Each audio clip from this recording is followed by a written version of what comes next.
Today we're going to learn Chinese transitional words, 连接词. If you want to make your speech more coherent, you will need the transitional words. In English, we have transition words to express order, like firstly, secondly, lastly. And in Chinese, we also have this kind of transitional words we called 连接词. I'm going to introduce you two sets of highly frequently used 连接词. The first set is 首先, 接着 or 然后, 最后.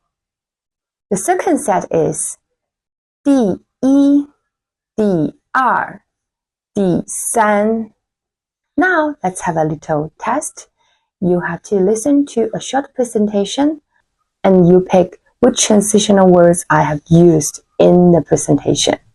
首先，我会介绍这5个句型，并根据日常生活视频提一个问题。接着，我会播放这段日常生活视频。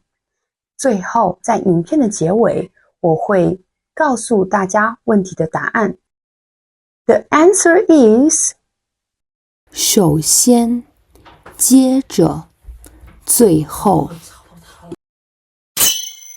你还在等什么？赶紧点赞啊！